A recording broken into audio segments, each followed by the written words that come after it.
আজকে ক্যাবিনেটের বৈঠক ছিল। সেই বৈঠকে ডিএ এবং মহার্ঘ ভাতার বিষয়টা ঠিক হয়েছে যে পরের সোমবার যে আবার ক্যাবিনেটের বৈঠক হবে সেই বৈঠকে সিদ্ধান্ত হবে। আসলে পূর্ণ ক্যাবিনেট এখনো পর্যন্ত তৈরি হয়নি, কিন্তু এটা মাথায় রাখতে হবে। এবং যেভাবে সরকার চলছে, মানে এই কয়েকটা দিনের যে আপাতত 2টো দিন হয়েছে, তাতে অন্তত এটুকু আভাস পাওয়া যাচ্ছে যে আমাদের যে প্রতিশ্রুতি দেওয়া হয়েছিল সেই প্রতিশ্রুতি মতো তারা কাজকর্ম করবেন, এবং আমাদের সাথে সে কথা হয়েওছে। তাদের যারা দায়িত্বপ্রাপ্ত আছেন তারা এই কথা মৌখিক আশ্বাস তারা দিয়েছেন যে হ্যাঁ, যে প্রতিশ্রুতি যারা দিয়েছিলেন তার সমস্ত কিছুই পালন করার জন্য তারা দায়বদ্ধ। আমরা আশা রাখছি। জিজ্ঞাসা করেছেন অনেকেই যে 45 দিনের মধ্যে যদি না হয় সেক্ষেত্রে কি করবেন।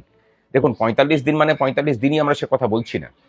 আগের সরকারের সাথে আমাদের যেটা অসহমতি ছিল সেটা হলো যে তারা কর্মচারীদেরকে কোনো ধার্তব্যের মধ্যে আনতেন না। কর্মচারীদের দাবি দাওয়া নিয়ে বিগত 3 বছর ধরে আমরা এত চেষ্টা করে যাওয়ার পরেও কোনো কথা শোনা হয়নি। এই সরকার অন্তত কথা বলার রাস্তাতে থাকবে, সেটা আমরা আশা করছি। আমরা চাই যে আলোচনার মাধ্যমে সমস্ত কিছু দেনা পাওনার হিসেব হোক।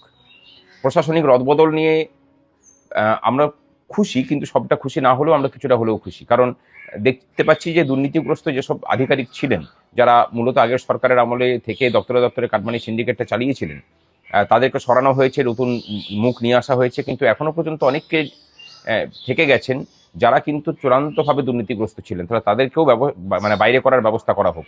এবং তারই সাথে নিচের স্তরের কর্মচারীদের যখন ওখানে পুনর্বহাল করা হবে, তখন এই দপ্তরে দপ্তরে প্রতাপ নায়কদের যে সিন্ডিকেট চলতো, সেই সিন্ডিকেটের লোকজনকে ইমিডিয়েটলি বের করতে হবে।